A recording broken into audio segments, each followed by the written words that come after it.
주 안에서 사랑하는 여러분, 가나안 땅으로 가는 여정 속에서 이스라엘 백성이 끊임없이 불평과 원망을 쏟아냅니다. 천하의 모세도 결국 지치고 맙니다. 그래서 하나님께 이 심정을 토로하게 되지요. 하나님께서는 이스라엘의 노인 중에서 백성의 장로와 지도자가 될 만한 사람 70명을 모으도록 하십니다. 그래서 그들이 모세를 도와 백성의 짐을 나눠 맡아서 담당하도록 하시겠다라고 말씀하십니다. 하나님께서 그들을 이스라엘 백성의 지도자로 삼으셨다는 것을 보여주시기 위해 70 장로들에게 성령이 임하게 하시고 그들이 성령을 힘입어 예언을 하게 하십니다. 그런데 70명의 명단에 그 이름이 올랐지만 장막에 오지 못한 엘닷과 메닷이라는 사람이 있었습니다. 그들은 자기가 있던 진영에서 성령의 임재를 경험하고 예언을 하게 되었습니다. 이를 보고 기이하게 여긴 병사가 모세에게 와서 이 사실을 알립니다. 그리고 모세의 시종인 여호수아는 그러한 현상이 일어나는 것에 대해 모세에게 그렇게 하지 말도록 명하라고 간청하지만 모세는 이 일이 하나님께서 하신 일이기에 괜찮다라며 여호수아를 진정시킵니다. 모세는 하나님께서 이스라엘 백성을 잘 이끌게 하려고 모세에게 사람을 붙여주셨다는 것을 잘 알고 있었기 때문입니다. 한편 고기를 먹고 싶다면서 이스라엘 백성이 불평한 것에 대해 하나님께서는 한 달 동안 질리도록 고기를 먹게 해주시겠다라고 말씀하십니다. 이스라엘 백성은 마치 종처럼 취급받으며 살았던 애굽에서의 생활을 그리워하는 어리석음을 저질렀기 때문입니다. 약 200만 명 정도 되는 이 수많은 사람들에게 고기를 질리도록 먹게 해주시겠다는 하나님의 말씀에 모세는 이게 어떻게 가능하겠느냐라고 묻습니다. 이러한 모세의 물음에 하나님께서는 여호와의 손이 짧으냐라고 하시며 이제 곧 보게 될 것이라고 말씀하십니다.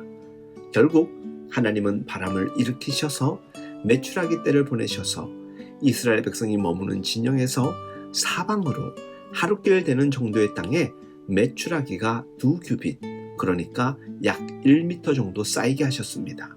아마 1m 정도의 높이에 이스라엘 백성에게 쉽게 잡을 수 있을 정도로 메추라기들이 힘을 쓰지 못하고 아주 낮게 날았던 것 같습니다.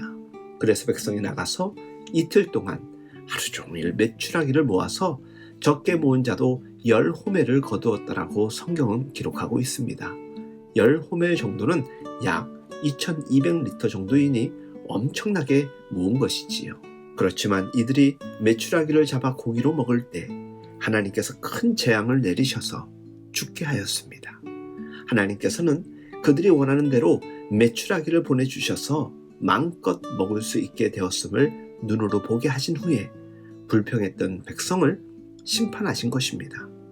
고기를 먹고 싶다면 불평하기보다는 하나님께 간구하고 기도했으면 되었을 것입니다. 그런데 그들은 애굽에서 있었던 때가 더욱 좋았더라고 말하면서 불평했지요.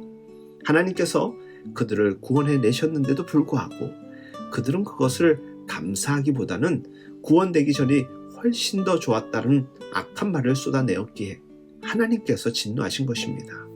그래서 그곳 지명을 기브롯 하타 아와라라고 지었습니다. 탐욕의 무덤들이라는 뜻입니다. 욕심과 탐심, 탐욕으로 가득하면 결국 그로 인해 죽음을 맞이할 뿐입니다. 사도 바울은 빌립보서 4장 11절에서 내가 궁핍함으로 말하는 것이 아니니라 어떠한 형편에든지 나는 자족하기를 배웠노니라고 고백합니다. 어떠한 상황에서도 자족하는 마음을 가졌다는 것이지요. 그것이 하나님을 온전히 신뢰하는 자의 모습입니다. 주 안에서 사랑하는 여러분, 궁핍해도 부유해도 언제나 하나님께서 자기에게 주신 상황을 자족하며 살아가는 것이 믿음의 삶입니다.